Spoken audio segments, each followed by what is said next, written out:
Bismillahirrahmanirrahim. Assalamualaikum warahmatullahi wabarakatuh. Alhamdulillah wa syukrulillah wassalatu wassalamu ala rasulillah wa ala alihi wa ashabihi wa man wala wa la hawla wa la quwata illa billah amma ba'd.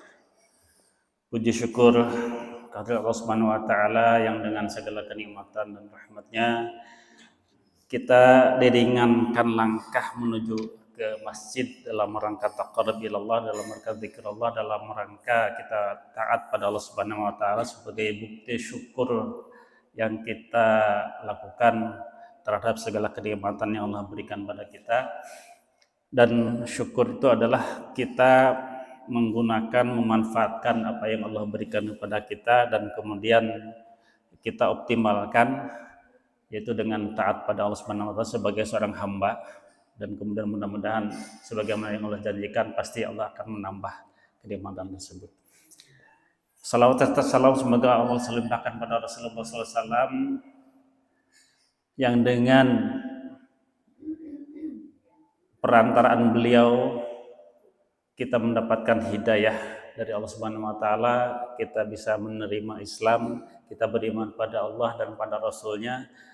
Sekalipun kita tidak pernah ketemu dengan Rasul, tapi kita beriman dan kemudian kita taat kepada beliau. Dan ini adalah bukti bahwa mudah-mudahan ini adalah hanya sebagian kecil yang bisa kita lakukan sebagai pembuktian dari umat Rasulullah SAW dan sebagai upaya untuk meraih cinta Rasul, ya, supaya cinta kita tidak bertepuk sebelah tangan. Nah, sebetulnya Rasulullah SAW sudah mencintai kita bahkan jauh sebelum kita ada. Ketika beliau di dalam sakaratul mautnya senantiasa menyebut kita, ummati, ummati. Nah, jadi kita sudah dipanggil, sudah disebut-sebut oleh Rasulullah SAW. Bukti kecintaan Rasulullah pada kita semuanya, memikirkan nasib kita di dunia maupun di akhirat. Maka kita berupaya untuk membalas kecintaan Rasulullah pada kita itu, ya, diantaranya adalah kanon menurut pepatah, tak kenal maka ta'aruf, ya. Nah, kalau kita sudah ta'aruf, sudah mengenal, nah, kita mengenal Rasul, maka kemudian kita berusaha senantiasa apa sih yang disukai oleh Rasulullah, yang dicintai oleh Rasulullah SAW, kemudian apa yang diajarkan oleh Rasulullah SAW, dan apa yang Rasulullah ingin kita lakukan. Nah, itu kita memahami itu semuanya, kita mengenal itu semuanya. Jadi sekedar kepada semua kedah pilih kebita nojo kalau sana itu nojo ayamul bid pilih hilap ujo juga rekrut kayak gitu. Ayah hilap mah rezeki etamanya itu batal. Ya. Nah, maka bagi kita semuanya mungkin yang hari ini, ya 3 hari kemarin, ya, dari mulai bahkan hari Kamis, kita biasa Senin Kamis, kemudian Jumat, Sabtu, Ahad, hari ini adalah terakhir dari Ayyamul Bid, dan insya Allah sambung lagi besok hari Senin, saum Senin Kamis. Ini pun adalah merupakan bagian dari upaya kecintaan kita pada Rasulullah SAW. Nah, kalau kita mencintai Rasul berarti kita harus mengamalkan apa yang biasa diamalkan Rasulullah SAW, seperti itu.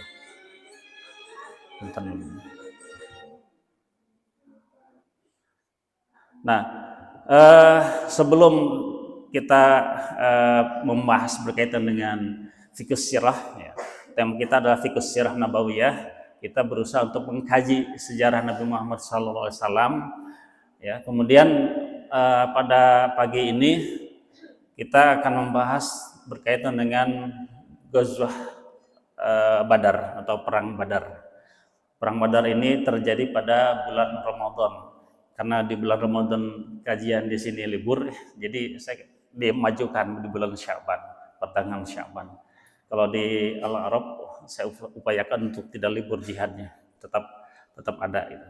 Nah, ini sebagai bentuk rasa kecintaan kita mencoba untuk sedikit memutar peristiwa, ya, penggambaran terjadinya perang Badar. Ya. Ini saya ambil dari film Ar-Risalah yang dibuat oleh Mustafa Akkad tahun 1976 kalau tidak khilaf. Ada dua versi, ada versi Arab dan versi Inggrisnya. Yang kita lihat ini adalah versi Arabnya.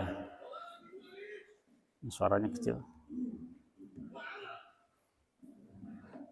Ini perang tanding dulu ya, mubarizah.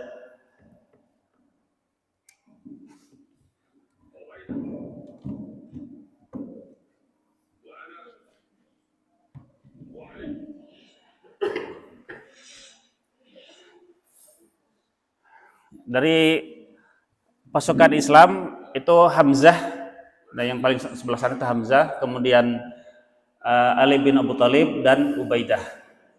Hamzah melawan Utbah bin Rabi'ah, kemudian Ali bin Abu Thalib melawan Al-Walid bin Utbah, anaknya Utbah. Ini Utbah bin Rabi'ah, ini Al-Walid anaknya. Dan satu lagi adalah Syaibah, itu adiknya Utbah. Jadi sekeluarga, kakak beradik dan anak, perang tanding. Dia menantang para jagoan dari pasukan Islam. Jadi kebiasaan dulu kalau perang itu ngadu jago dulu. Kalau sekarang prajurit duluan. Jadi dulu jenderalnya dulu yang maju.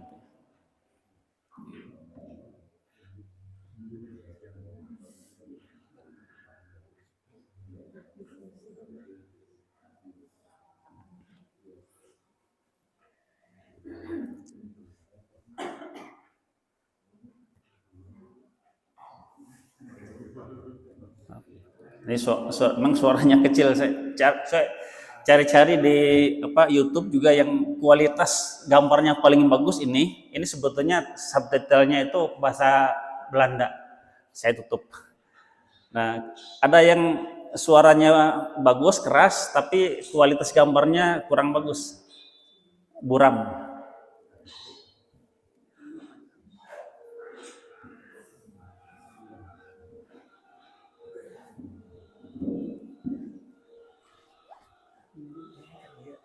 Oh.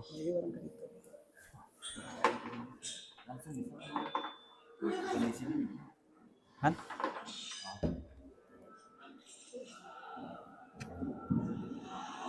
Nah. Ini Al-Walid terbunuh oleh Ali bin Abu Thalib. Ini Syaibah lawan Ubaidah.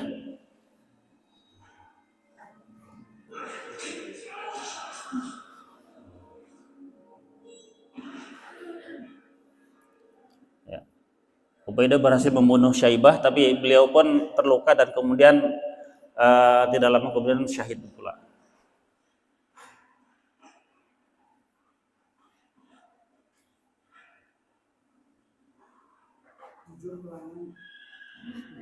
Ya.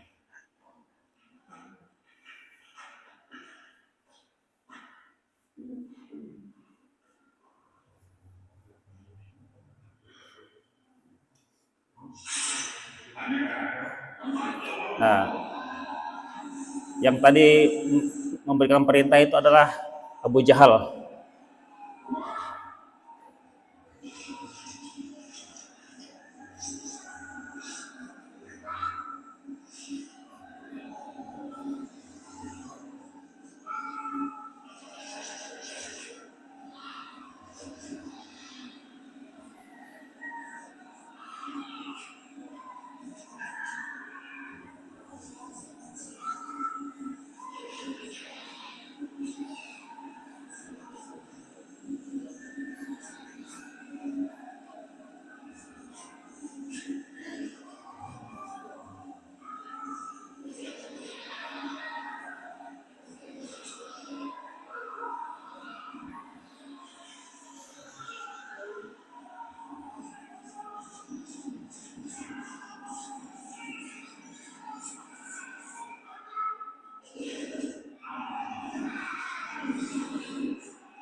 Jadi Umayyah bin Khalaf dulu tuannya Bilal, yang hitam itu dah Bilal.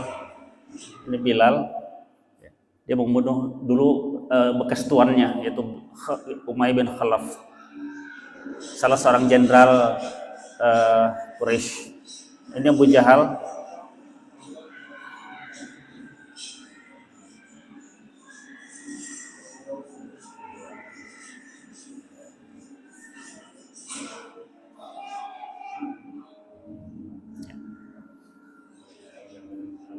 Dalam riwayatnya Abu Jahal itu dibunuh oleh dua orang pemuda masih belasan tahun, misalnya, remaja.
Ya.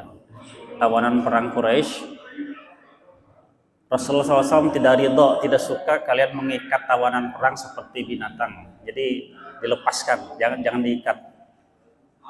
Dan kemudian ditawari tebusan buat mereka itu hanya sebesar 10 dirham.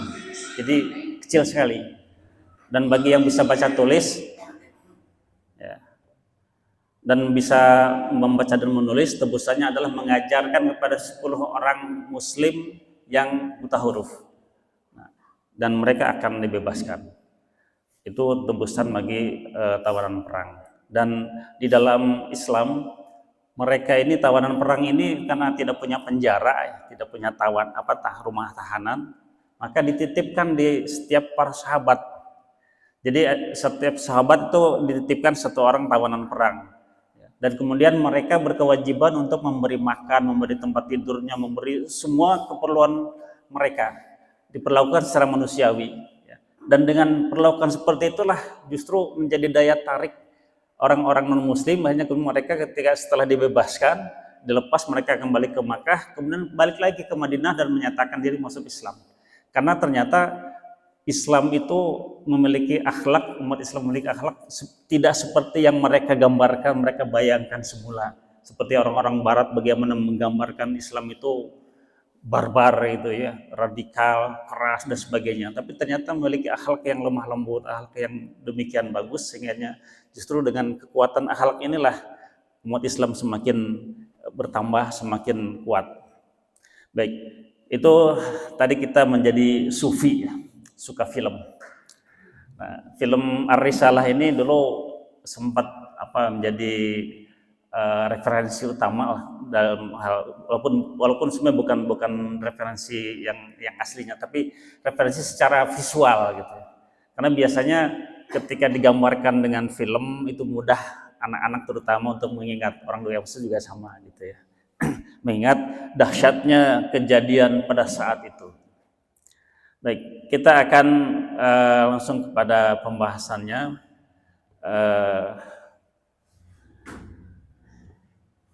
Ini PowerPoint ini saya buat dalam satu malam, jadi mungkin karena keturunan Sangkuriang gitu ya. Jadi satu malam selesai, tapi ternyata aja begitu azan ini masih ada yang belum saya masukkan. Jadi ada di sebagian terakhir ibrohnya belum saya ketik, belum saya masukkan.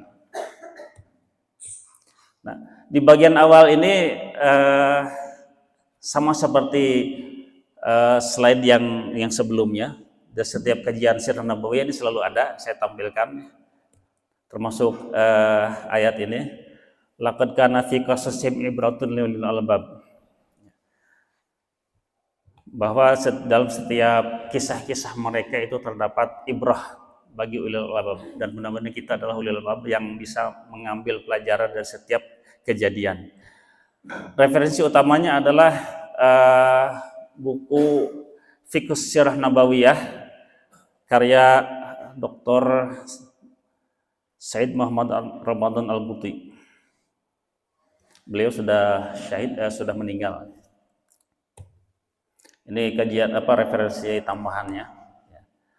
Nah, kenapa kita mengkaji Sirah Nabawiyah, mengkaji sejarah Nabi Muhammad SAW? Ya, karena beliau adalah ibrah, beliau adalah suri teladan terbaik, uswatun hasanah. Maka kita harus mengenal secara baik, secara mendalam, secara detail tentang Rasulullah SAW, bukan hanya secara pribadinya, bukan hanya fisiknya, bukan hanya pakaian dan sebagainya, tapi juga dalam keseluruhannya. Ya, ini ahamiyahnya atau urgensi kenapa kita harus mengkaji Sirah Nabawiyah. Baik. Nah, langsung kepada kisah perang Badar yang terjadi pada tanggal 17 Ramadan yang selama ini kita yakini sebagai nuzulul Quran atau turunnya Al-Quran. Walaupun nuzulul Quran itu dalam beberapa riwayat ternyata banyak yang meriwayatkan bukan tanggal 17. Ada yang mengatakan tanggal 24, ada yang mengatakan sebelumnya 17 dan sebagainya. Tapi yang manapun bahwa Al-Quran diturunkan pada bulan Ramadan. Ya.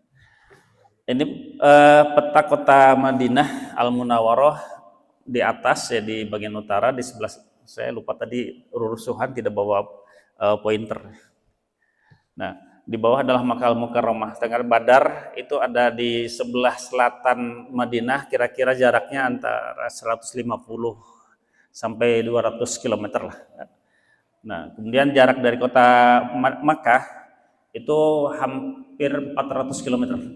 Ya, sekitar 400 kilometeran dari kota Makkah.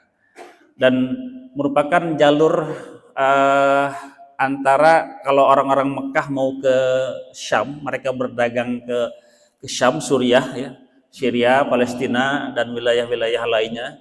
Nah, maka orang-orang Mekah ini harus melewati Badar, kemudian melewati Madinah, dan terus sampai ke utara. Nah, ketika terjadi pertikaian dan permusuhan antara Muslim dengan Quraisy, maka mereka itu berusaha untuk menghindari jalur Madinah, dan akhirnya kemudian mereka berputar sedikit ke arah barat dan kemudian baru ke Badar. Tapi ketika Rasulullah SAW dan pasukannya mencegat mereka di Badar, mereka berusaha untuk menghindar lagi mengarah ke arah pinggiran laut, ya. Ya, seperti itu. Nah, ini ada peta peperangan yang terjadi sebelum perang Badar. Ada perang-perang yang dilakukan oleh bangsa-bangsa Arab, ya. Kaum Aus dan Khazraj itu sebelum Rasulullah SAW hijrah ke Madinah, mereka dua suku yang ada di Madinah atau Yasrib pada saat itu, ya, sebelum berubah menjadi nama Madinah, ya, nama Madinah itu setelah Rasulullah hijrah, jadi Madinatul Rasul atau kota Rasul. Madinah itu artinya kota. Nah, sebelum menjadi Madinatul Rasul atau Madinah Al-Munawwarah namanya Yasrib. Nah, ada dua suku bangsa di Yasrib itu antara Aus dan Khazraj, dan mereka saling berperang. Nah, begitu Rasulullah SAW hijrah ke Madinah dan kemudian akhirnya mempersaudarakan semua kaum muslimin antara muhajirin dengan ansar, dan akhirnya setelah itu tidak ada lagi pertikaian, tidak ada lagi perselisihan, apalagi peperangan di Madinah.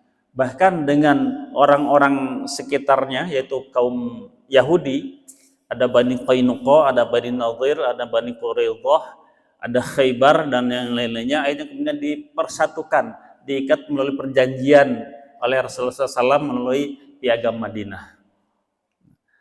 Dan akhirnya kemudian ketika mereka sudah berdamai, tidak lagi mementingkan kesukuan atau asobiyah, ya, tapi mereka lebih mementingkan persaudaraan, maka mereka menjadi lebih maju.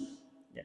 Mereka tidak lagi fokusnya itu kepada peperangan, tetapi pada pengembangan ilmu pengetahuan, pada pengembangan budaya, pengembangan agama, dan yang lain-lainnya. Maka disebut dengan kota Madani. Madani kota perkotaan yang berperadaban, yang sudah maju peradabannya. Ya, lawannya Madani itu adalah Badawi, ya, suku Baduy, orang-orang yang tinggal di pedalaman, mereka kaum nomaden dan mereka para penggembala hewan gitu ya. Nah, kemudian latar belakang terjadinya perang Badar, ya tentu saja diawali dengan kaum musyrikin Quraisy itu mereka menolak dakwah Rasulullah SAW. Ketika Rasulullah SAW berdakwah di kota Makkah, mereka bukan hanya menolak, tapi mereka mengintimidasi orang-orang yang sudah masuk Islam dan kemudian mengancam, menyiksa, bahkan mengusir. Ya, sehingga kemudian sebelum hijrah ke Madinah, Rasulullah pernah memerintahkan para sahabat untuk menyelamatkan diri mereka, menyelamatkan agama mereka, akidah mereka, disuruh hijrah ke Ethiopia atau Habasyah. Tapi ternyata kemudian Islam tidak berkembang di Ethiopia. Nah, mereka Habasyah ini Ethiopia beragama Nasara, dan mereka adalah para pengikut ajaran pendeta Arius yang menolak ajaran Trinitas. Mereka meyakini bahwa Allah itu hanya satu, bahwa Nabi Isa itu adalah hanya seorang Rasul, sama seperti kita, sebagaimana yang diturunkan dulu kepada Nabi Allah Isa alaihissalam. Walaupun ada beberapa perubahan-perubahan, tetapi akidahnya masih sama, mirip-mirip. Nah, kemudian ketika Rasulullah SAW akhirnya diusir juga oleh orang-orang Quraisy ini, maka kemudian Rasulullah hijrah ke Madinah. Nah, setelah di Madinah merasa mantap, yakin dan diterima oleh kaum Ansor di Madinah, diperlakukan sebagaimana seperti mereka memperlakukan saudaranya, memperlakukan anak istrinya, diberi makanan, diberi tempat tinggal, diberi pakaian, semuanya yang, karena ketika penduduk muhajirin ini pindah meninggalkan kota Makkah, tidak membawa apa-apa, tidak membawa harta, tidak membawa perbekalan segala macamnya, maka kemudian mereka diperlakukan seperti saudara oleh kaum Ansor. Dan akhirnya kemudian, nah pada tahun kedua hijrah, Rasulullah SAW itu memerintahkan beberapa pasukan kecil atau syariah gitu ya, untuk patroli ke wilayah sekitar Madinah untuk melakukan pengamanan. Nah, bahkan pernah bentrok juga, berkonfrontasi dengan orang-orang Quraisy, pasukan Quraisy. Nah, itu terjadi pada bulan Rajab, pada bulan haram. Nah, kebiasaan mereka, sekalipun mereka itu orang jahiliyah, orang musyrik, tapi mereka menghormati bulan haram. Maka ketika terjadi bentrokan antara pasukan Sariyah ini, pasukan kecil yang dipimpin oleh Abdullah bin Jahsh, nah ini mereka komplain pada Rasulullah, bagaimana mungkin ini umat Islam menodai bulan suci. Nah, jadi mereka membuli lah gitu ya, umat Islam kok tidak menghormati bulan haram. Nah, makanya turunlah ayat Al-Quran yang membela umat Islam, bahwa mereka bertanya tentang yas'alunaka an syahril haram. Mereka bertanya tentang bulan haram. Maka kemudian bahwa dalam bulan haram itu peperangan yang terjadi dalamnya adalah dosa besar. Tapi lebih besar lagi dosanya adalah ketika melakukan perbuatan-perbuatan syirik, membunuh dan sebagainya. Jadi dituduhkan kepada orang-orang musyrik. Jadi sebetulnya dosa yang lebih besar daripada perang itu adalah syirik tadi. Nah, jadi karena umat Islam itu yang berperang tadi, berkonfrontasi dengan orang-orang Quraisy, itu karena membela diri, ya, bukan untuk melakukan penyerangan secara mendadak atau tanpa tujuan, tapi dalam rangka membela diri. Nah, setelah itu kemudian terjadi pada di awal Ramadan, ya, Rasulullah SAW menugaskan tim intelijen. Jadi Rasulullah SAW punya dinas intelijen. Nah, Talha bin Ubaidillah dan Sa'ad bin Zaid bergerak ke arah utara dari kota Madinah sampai ke namanya sebuah tempat bernama Haura, dan kemudian mendapati informasi bahwa kafilah Abu Sufyan yang baru pulang dari Syria, dari Syam, berdagang dengan unta dan semua muatannya, akan lewat ke kota Madinah. Karena mereka harus melewatin Madinah, dan kemudian menghindari, karena sudah ada konfrontasi sebelumnya, sudah ada perselisihan, pertikaian, bahkan terjadi perang walaupun kecil skalanya dengan umat Islam. Akhirnya Abu Sufyan menghindar jalurnya ke arah barat, tidak melewati Madinah. Tapi kemudian informasi ini sampai ke Rasulullah SAW melalui tim intelijennya, dilaporkan, dan kemudian Rasulullah SAW memerintahkan para sahabat untuk bergerak untuk mencegat Abu Sufyan. Nah, ini dilakukan Rasulullah SAW untuk membalas perlakuan orang Quraisy terhadap umat Islam sebelumnya. Ya. Mereka merampas, mereka membunuh, bahkan mengusir umat Islam, harta bendanya dirampas, maka akan dibalas oleh Rasulullah SAW dengan mencegat kafilah Abu Sufyan untuk merampas harta rampasan perangnya atau fai. Ya. Kalau ghanimah itu dilakukan dengan pertempuran, nah kemudian pihak yang menang akan mengambil hartanya, maka rampasan perang itu ghanimah. Tapi kalau fai itu tanpa pertempuran. Nah, tapi ternyata Allah berkehendak lain. Yang dituju oleh umat Islam adalah untuk mendapatkan harta rampasan, tapi oleh Allah Subhanahu wa taala, Allah punya rencana sendiri. Ya. Pasukan yang kecil ini yang jumlahnya hanya 314 orang dihadapkan oleh Allah Subhanahu wa taala dengan pasukan yang sebenarnya. Pasukan intinya kaum Quraisy. Maka Abu Sufyan dia menyewa seorang Damdam namanya, dari Ghifar, Bani Ghifar, untuk ditugaskan ke Mekah meminta bantuan kepada orang-orang Mekah supaya dikirimkan bala bantuan untuk menyelamatkan mereka dari kepungan pasukan Islam. Dan akhirnya kemudian Abu Sufyan sendiri mencari jalur yang lain dan mereka berhasil menyelamatkan diri dari cegatan pasukan Islam. Maka kemudian ya, orang-orang ini, siapa yang pasukan Islam ini, mereka ragu-ragu karena yang ditujunya adalah kafilah Abu Sufyan untuk mendapatkan harta rampasan, tapi ternyata sudah lolos, sudah lewat. Akhirnya mereka muncul keraguan-raguan. Nah, kemudian pasukan Quraisy sendiri, mereka bergerak dipimpin langsung oleh Abu Jahal dengan 1.300 orang pasukan, dengan pasukan untanya, 100 ekor kuda, baju besi dan semuanya perlengkapannya. Ya. Dan ternyata kemudian ketika kafilah Abu Sufyan sudah selamat, sudah aman, nah sebagian orang-orang Quraisy ini kembali sebanyak 300 orang, sehingga yang tersisa 1.000 orang. Nah,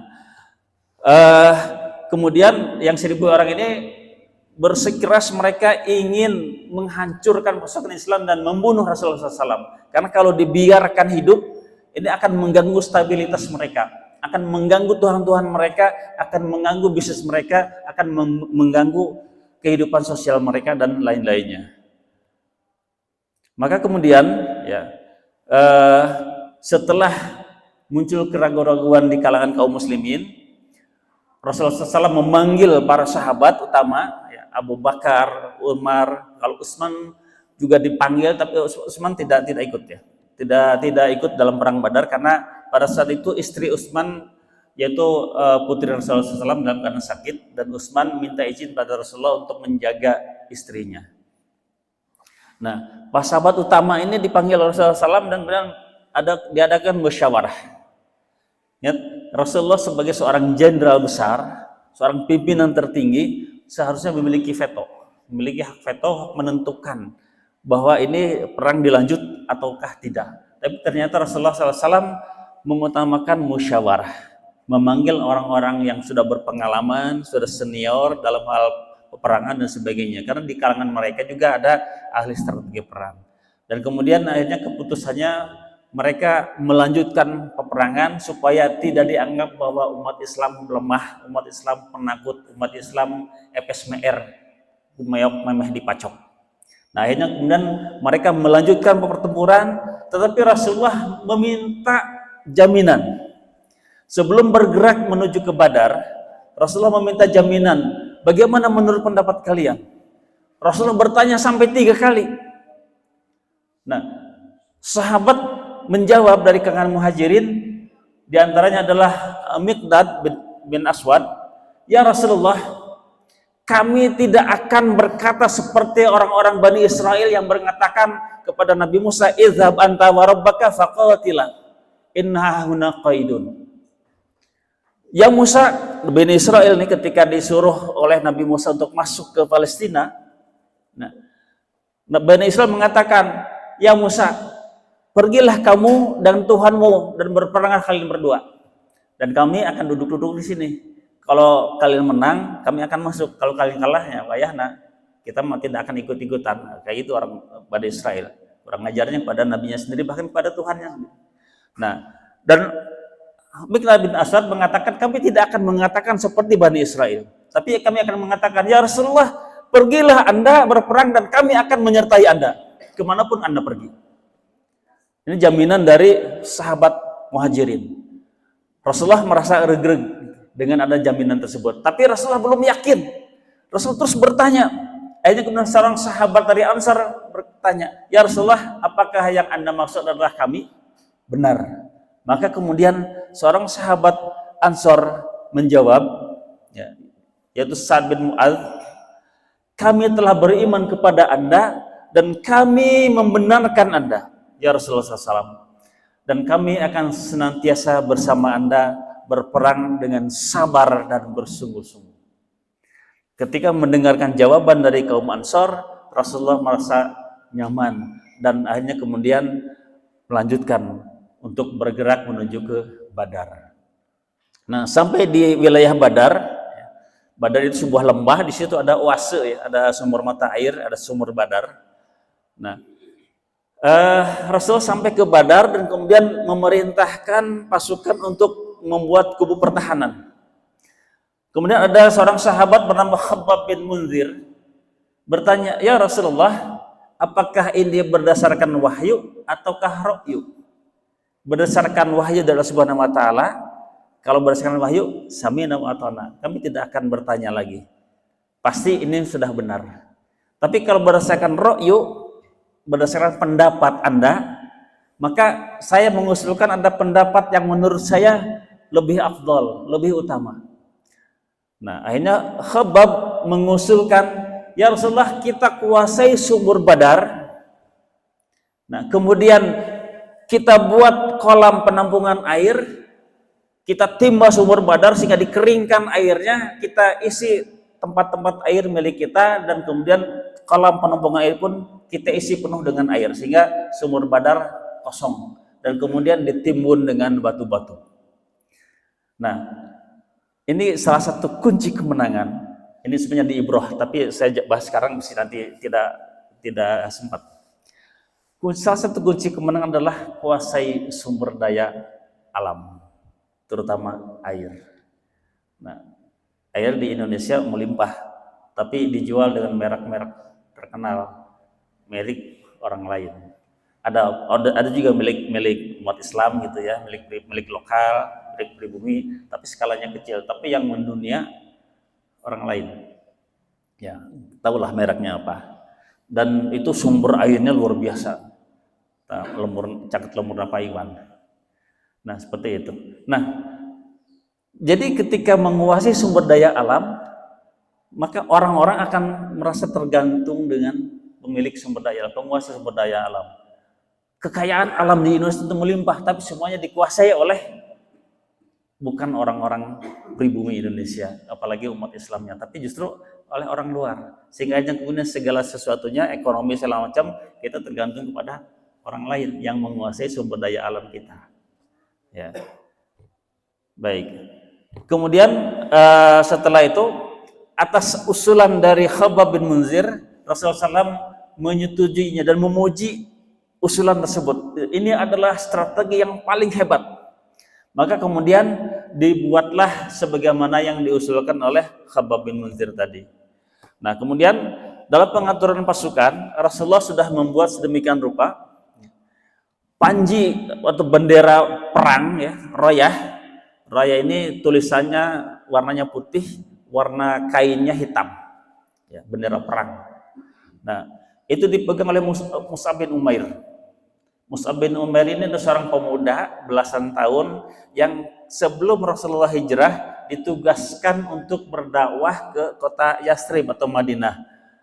Dengan dakwah Mus'ab bin Umair, hampir tidak ada satu rumah di Madinah yang kecuali di dalamnya ada satu orang yang beragama Islam. Jadi hampir setiap rumah itu di Madinah sudah ada yang beragama Islam. Atas jasanya Mus'ab bin Umair. Dia hebat dalam diplomasi, hebat dalam meyakinkan orang lain, bahkan para kepala suku yang tadinya bermusuhan dan membawa senjata siap untuk membunuh Mus'ab itu. Tapi ternyata kemudian bisa tunduk dengan izin Allah Subhanahu wa taala, dapat hidayah dan masuk Islam. Nah, itu kehebatan Mus'ab bin Umair, seorang pemuda. Pemuda di orang tos tiasa naon. Insyaallah mudah-mudahan seperti itu juga. Asal kita persiapan dari sejak sekarang. Nah, jadi kemampuan public speaking atau berbicara di depan umum forum itu nanti pengumuman para pemuda, remaja gitu ya.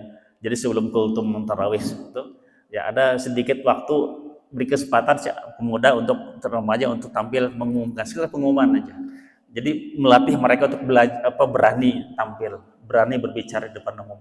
Karena itu tidak sembarangan, ada juga orang dewasa juga ngadeg-deg ketika berbicara di depan umum. Bahkan ada pejabat tingkat RT RW ketika suruh berbicara ngadeg-deg gitu, seperti itu. Tapi kalau dilatih sejak sekarang gitu, insya Allah nanti mereka suatu saat mudah-mudahan jadi ustadz, jadi mubalik, jadi kiai gitu ya. Nah, jadi pejabat dan jadi orang.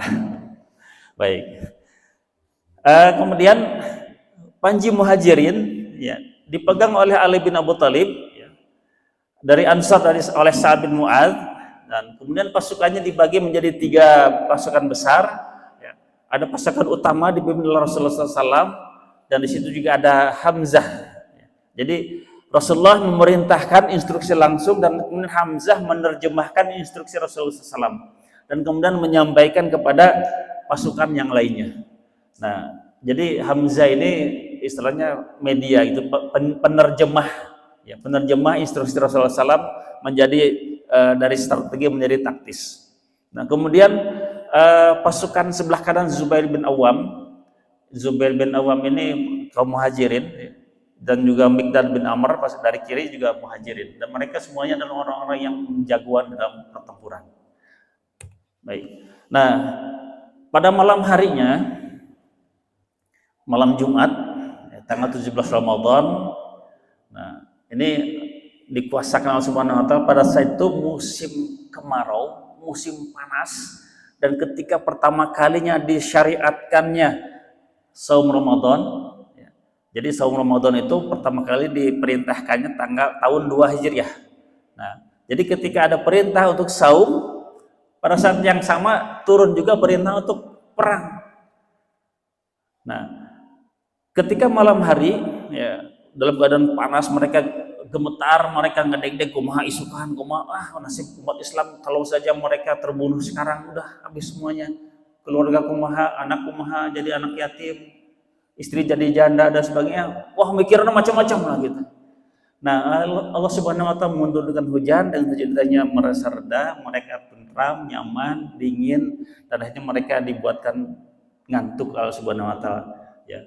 Nu'asan amanatan gitu. Jadi mereka dibikin ngantuk dan merasa aman. Nah, tidur aja mereka pulas. Pemikiran dari isukan kumaha. Yang penting mereka istirahat dengan tenang, dengan nyaman, sehingga besok pagi ketika bangun mereka sudah bugar, sudah kuat ya, dan optimis seperti itu. Tapi Rasulullah tidak tidur ternyata. Bersama Abu Bakar, beliau sholat malam dan berdoa pada Allah Subhanahu wa taala, dan doanya ini sangat menyentuh dan bahasanya mungkin sedikit rada ngancam dikit lah gitu ya. Allahumma ya. Itu kaos. Ya Allah, Allahumma anshuduka ahdaka wa wa'daka.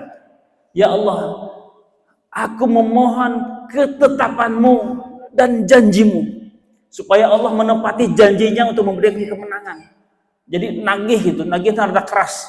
Jadi mun aya debt collector nagih nu punya utang dengan saudara sedikit ancaman, nah siga eta seperti itu doanya. Apakah Rasulullah tidak sopan pada Allah? Bukan. Ini menunjukkan kesungguhan, ya. Menunjukkan bahwa sudah tidak ada lagi harapan kecuali dari Allah Subhanahu wa taala. Hanya pertolongan dari Allah sajalah. Kalau tidak ada pertolongan, udah pasti kita kalah. Segala usaha, ikhtiar, segala macam sudah diketerukan lah gitu. Sudah biak dengkang, hanya mengharap kepada pertolongan Allah saja gitu. Nah, maka doanya begini kalimatnya. Dan yang kedua, ya kalimat yang kedua, ya Rabbi, ya, intuhlika hadhil isbah, ya Rabb, ya Tuhanku, seandainya saja engkau hancurkan, binasakan pasukan yang kecil ini, falan tu'bad fil ardi abada, maka engkau tidak akan lagi disembah di muka bumi. Ini bahasanya bahasa kayak lagi ngancam. Nah, kenapa Rasulullah bahasa seperti itu? Karena umat Islam itu ya hanya segini ininya. Ada di Madinah, tapi orang tua, wanita, anak-anak, orang-orang yang sakit, orang-orang yang tidak bisa berperang. Sedangkan pasukan yang sebenarnya kekuatan umat Islam itu ya di Badar itu, yang 314 orang. Nah, kalau kekuatan intinya ini dihancurkan semuanya, berarti umat Islam akan habis. Mereka orang-orang Quraisy ini akan masuk ke kota Madinah, akan membunuh anak-anak, membunuh wanita, membunuh orang tua, dan mereka akan, kalau tidak dibunuh, jadikan tawanan perang. Sehingga akhirnya kemudian umat Islam akan habis, tidak ada lagi. Sementara Rasulullah SAW adalah Rasul terakhir, dan tidak ada lagi Rasul setelah beliau. Berarti sudah tidak ada lagi umat Islam tersisa, maka tidak akan ada lagi yang menyembah Allah Subhanahu wa taala. Seperti itu. Nah, baik. Nah, ini peta kekuatan antara kaum muslimin dengan kaum Quraisy. Jumlah umat Islam pasukannya 314 orang. Untanya 70, pasukan berkuda cuma 2. Yang 2 ini adalah Zubair bin Awam dan Miqdad bin Al-Aswad. Karena mereka memang jenderal-jenderalnya dalam pertempuran. Sementara kaum Quraisy 1000 orang, ya lebih dari 1000. Ada 700 unta dan 300 kuda. Kenapa banyak unta yang dibawa? Ini juga salah satu di antara perbekalan untuk mereka potong untuk makan sehari-hari. Maka kemudian Rasulullah SAW untuk mengetahui kekuatan lawan, itu Rasulullah mencari informasi dan juga mengirim tim intelijennya. Dan ketika Rasulullah bertanya kepada si penggembalaannya ternak orang Quraisy, ya, pasukan Quraisy, ditanya, Rasulullah bertanya kepada penggembala ini, berapa jumlah mereka? Ya, orang penggembala ini walaupun dia tukang angon, ya ngerti sedikit lah tentang strategi, tidak mau membocorin rahasia kekuatan. Dia tidak mau jawab. Kemudian Rasulullah balik pertanyaannya, diganti.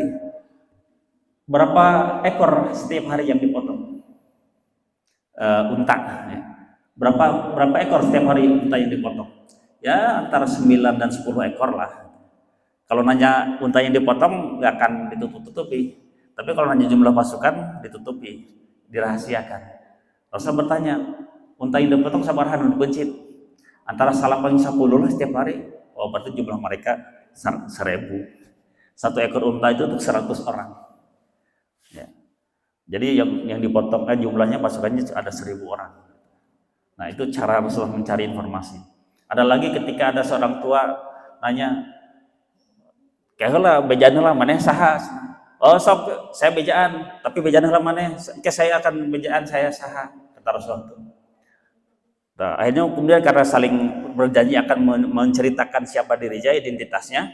Nah, si orang tua tadi cerita, yang diceritakan adalah rahasia pasukan kekuatan Quraisy. Nah, setelah selesai, si orang tua balik nanya, "Lah, kamu siapa? Dari mana?" "Ana minal ma." Aku dari air. Manusia kan dari air ya. Diciptakan dari air. Setetes air. Nah, orang tua tadi berpikir minal ma, suku ma yang mana? Oh, dari Irak ya. Rasul tidak menjawab. Ada suku Irak namanya ma gitu ya, dari Irak. Tapi Rasul tidak menjawab, ngalewas kayak gitu. Jadi itu cara berbohong tapi tidak bohong, tidak dusta, ya. Jadi cara berbohong tapi bukan dusta. Ada lagi pelajar-pelajar Rasulullah SAW dalam masalah bagaimana ketika menjawab, tidak terlalu jujur teuing, tapi juga tidak bohong. Baik. Nah, kemudian data berikutnya ketika yang meninggalnya, yang tewasnya, yang syahid kaum muslimin itu 14 orang, sedangkan orang Quraisy ada 70. Ya, 70 orang yang tewas, mati, dan 70 ditawan. Baik, itu infografisnya. Ini adalah peta Badar. Dari sebelah atas itu jalur dari Syria, dan yang biru, titik-titik biru itu adalah rute kafilah Abu Sufyan dari Syria yang biasanya lewat Badar menghindar ke arah barat, lewat dekat pantai Laut Merah. Nah, kemudian pasukan Islam itu dari arah Madinah, itu ke arah Madinah, ke arah utara kanan, ke kanan, jalur dari sana, terus membuat camp ya di sebelah atas itu. Nah, di bawahnya sedikit itu ada sumur Badar. Di sebelah bawahnya sedikit Muslim camp itu sumur Badarnya di situ sudah dikuasai oleh umat Islam. Nah, sedangkan kaum Quraisy datang dari arah sebelah selatan, ya, dan membuat campnya, membuat perkemahannya di bagian selatan juga seperti itu. Ini petanya. Nah, ini peta pertempurannya seperti ini ya. Di atas itu adalah kebun kurma yang hijau. Jadi karena dia ini adalah dekat sumber mata air, maka di Badar banyak kebun kurma. Di atas ada kebun kurma, di sebelah kanan juga ada kebun kurma. Ya. Nah, kemudian di tengah-tengah itu membarisnya itu tempat adu tanding ya. Nah, kemudian di situ ada Ali bin Abu Thalib, ada Ubaidah di tengah-tengah, dan Hamzah sebelah kanan. Nah, kemudian ada lawan-lawannya ya, nah, seperti itu. Ini peta pertempurannya demikian. Baik, ini ketika pertempurannya terjadi pada tanggal 17 Ramadan tahun kedua Hijrah ya, atau tanggal 13 Maret ya.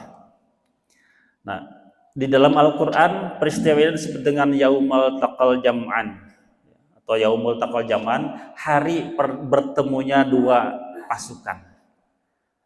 Nah, hari bertemunya dua pasukan, yaitu pasukan pembela kebenaran, pembela al-haq, dan pasukan pembela kebatilan. Disebut juga Yaumul Furqan, hari pembeda, yang membedakan antara hak dan batil, yang membedakan antara benar dan salah, membedakan antara tauhid dan musyrik. Ya. Di dalam pertempuran tadi, di dalam film tadi sudah kita saksikan, Hamzah melawan Utbah bin Rabi'ah, Ali bin Abu Thalib melawan Walid bin Utbah, Ubaidah melawan Syaibah bin Rabi'ah, dan ketiganya berhasil membunuh lawan-lawannya. Sedangkan Ubaidah terluka dan syahid. Ya. Nah, ini ibrohnya belum sempat saya buat ya. Ini sebenarnya dari hasil apa yang sebelumnya di ketika perang Uhud ini sebenarnya. Jadi belum saya ketik. Baik, ibrahnya ya, di antaranya adalah bahwa setiap pembela kebenaran itu pasti Allah akan uji. Sebagaimana Allah mengatakan bahwa setiap orang yang mengatakan dirinya beriman, dan Allah tidak akan membiarkan orang yang mengatakan dirinya beriman kemudian mereka tidak diuji. Pasti Allah akan menguji mereka, ya. Menguji kebenaran keimanannya, benar atau tidak, ataukah hanya pura-pura saja, atau hanya ngaku-ngaku saja. Nah, dan ini adalah ujian terberat bagi umat Islam pada saat itu. Pasukan yang kecil, yang sedikit, berhadapan dengan pasukan yang besar dengan persenjataan lengkap. Kemudian mereka pengalaman bertempurnya juga memang sudah cukup hebat gitu ya, sudah terbiasa dengan peperangan. Sedangkan umat Islam mereka hanya sedikit saja yang mereka biasa berperang dulunya zaman jahiliyahnya gitu ya. Nah, maka ini luar biasa ujiannya. Dan kemudian juga ujian terhadap ketaatan terhadap pemimpin. Bagaimana ketika Rasulullah SAW memerintahkan mereka untuk bergerak, maka tidak ada yang merasa ragu-ragu. Bahkan para sahabat yang diizinkan untuk tidak ikut berperang pun, mereka mengajukan diri pada Rasulullah SAW, bahkan hampir memaksa supaya mereka diizinkan untuk berperang. Ada seorang yang dia itu kakinya tuh pincang, tidak sempurna jalannya gitu ya, pengen ikut berperang juga. Nah, padahal Rasulullah SAW mengizinkan untuk tidak berperang karena dia termasuk disabilitas. Tapi apa yang dia katakan? Ya Rasulullah, izinkan aku untuk menginjakkan kakiku yang pincang di surga. Dari orang malah ayah dispensasi itu justru malah atoh gitu ya, bahkan minta dispensasi. Ya Rasulullah, minta izinlah, saya tidak bisa ikutan. Ataupun ayah kerja bakti Pak RW, Pak RT pun tante tiasa ngiringan dah, ayah pamangan gitu ya. Biasa kita mencari alasan gitu ya. Tapi tidak demikian. Nah itu biasanya ya. Nah itu terjadi kalau orang-orang yang meminta izin itu biasa orang munafik. Ya, orang munafik itu terjadi ketika dalam perang Tabuk. Ya, dalam perang Tabuk, lain Tabok. Ya. Mereka pada tidak pergi, tidak berangkat. Mencari-cari alasan. Ketika Rasulullah pulang, nah mereka langsung datang berbondong-bondong kepada Rasulullah. Masing-masing mengatakan, ya Rasulullah, saya begini-begini, saya begini-begitu. Oh, semua alasan mereka sebutkan. Dan Rasulullah mengiyakan saja. Itu orang munafik. Tapi orang beriman, mereka itu memilih dihukum dibandingkan mereka mencari-cari alasan. Ya, itu dalam surat At-Taubah ya kisahnya. Ada 3 orang yang mereka akhirnya taubatnya ditangguhkan oleh Allah Subhanahu wa taala. Nah, sabar hadi dan eta 100 ditanya. Sabar hadi hilap deui. Sampai-sampai istrinya pun tidak boleh menemaninya. Mereka lebih suka seperti itu, diperlakukan seperti itu daripada nanti dihukum oleh Subhanahu wa taala di akhirat. Nah, itu bedanya orang beriman ya dengan orang munafik. Kemudian, nah ketika mereka beriman pada Subhanahu wa taala dan pada Rasulnya, dan pasti ada gangguan, ada upaya-upaya untuk memadamkan cahaya Islam, memadamkan upaya dakwah Islam. Kemudian, nah disinilah kemudian mereka, ketika keimanan mereka itu sudah sangat kuat gitu ya, melebihi yang lainnya, maka kemudian disitulah Allah turunkan kekuatan ke dalam hati mereka, dan Allah turunkan juga masukkan rasa takut ke dalam musuh-musuhnya. Nah, maka kemudian Allah perkuat mereka, ya, ta'yid, diperkuat oleh Allah Subhanahu wa taala dengan junudun lam tarauha, pasukan yang tidak nampak. Ya. Siapa itu? Malaikat. Dan Allah turunkan pula junudun lam tarawha ini, pasukan yang tidak terlihat ini, di peperangan yang dilakukan oleh umat Islam. Dan terakhir itu di Gaza. Ya. Di Gaza, ketika pasukan Israel mengempur Gaza, dan ternyata mereka berhadapan dengan pasukan yang berwarna putih, berpakaian serba putih, ditembakkan tepaeh-paeh, aneh, yang hadapan juri gitu, dan tapi mereka ketika mereka menembak, dan tembakan-tembakan itu datang dari suatu tempat, dan ternyata kata pasukan Izzuddin al-Qassam, mereka tidak berada di situ. Tidak ada di pasukan yang awalnya datang tembakan tadi, mereka tidak di situ. Nah, ini adalah junudun lam taruha. Hanya musuh-musuhnya yang melihat, musuh-musuh Allah yang melihat. Sedangkan pasukan Islamnya sendiri tidak melihat. Sebagaimana juga pasukan di Badar, pasukan Islam tidak melihat pasukan malaikat ini. Hanya Rasulullah SAW saja yang tahu. Rasulullah yang melihat, ya. Karena Rasulullah ya dibukakan hijabnya oleh Allah Subhanahu wa taala untuk melihat hal yang gaib. Nah, bisa jadi orang-orang kafir Quraisy itu melihat musuh-musuh ini, pasukan malaikat ini, sehingga mereka ketakutan ketika berhadapan dengan pasukan yang tidak bisa dikalahkan, tidak bisa dibunuh, tidak bisa dilukai. Seperti itu. Kemudian juga ibrah yang lainnya, saya tidak akan bahas semuanya. Di antaranya adalah dengan demikian izzah Islam itu muncul kuat dan ditakuti oleh musuh-musuhnya. Maka biasanya kita meminta pendapat Allah SWT, Allahumma a'izzal Islam wal muslimin. Ya Allah, berikan wibawa, ya, izzah, wibawa, harga diri umat Islam, ya, Islam dan umat Islam. Itu yang harus kita minta setiap saat pada Allah Subhanahu wa taala. Dan dengan kemenangan di Badar ini, wibawa umat Islam menjadi meningkat, menjadi kuat, sehingga orang-orang kafir bukan hanya kafir Quraisy, tapi di sekitar Madinah, sekitar Mekah, dan orang-orang Yahudi, mereka mikir-mikir dulu kalau mau mengganggu umat Islam. Bahwa ternyata umat Islam memiliki kekuatan yang diperhitungkan. Dan kemudian secara politis pun sama. Ya, ternyata eksistensi umat Islam sudah mulai diperhitungkan. Keberadaan umat Islam sudah mulai diperhitungkan dan disegani. Kalau disegani kata orang Jawa di pasian sangu. Ya, dihormati seperti itu. Ya. Jadi kemenangan secara militer, kemenangan secara sosial, secara politis dan yang lain-lainnya. Nah, ini Allah berikan janji kemenangan kepada umat Islam, kepada kaum muslimin yang mereka membela agama Allah. In tansurullaha yansurkum. Jika kalian menolong agama Allah, maka Allah akan menolong kalian. Wa yutsabbit aqdamakum, dan akan mengokohkan posisi kalian dimanapun kalian berada. Dan mudah-mudahan kita termasuk ke dalam umat Islam yang senantiasa berusaha untuk menolong agama Islam, minimal dalam diri kita sendiri dengan menegakkan salat. Karena ketika kita menegakkan salat, itu berarti kita sedang menegakkan agama Islam. Karena salat itu adalah tiang agama. As-salatu imaduddin, faman aqamaha faqad aqamaddin. Barang siapa yang menegakkan salat berarti dia sedang menegakkan agamanya. Faman tarakaha faqad hadamaddin.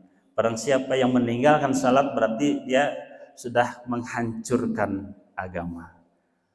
Mudah-mudahan Allah berikan pada kita kekuatan, berikan pada kita semangat, diberikan pada kita kemampuan untuk senantiasa melaksanakan segala yang Allah perintahkan, melaksanakan nilai-nilai Islam, syariat Islam sesuai dengan kemampuan kita. Allah a'lam bishawab. Cekap manawi atau badai ayah patarosan tos langgung ti tabuh genep.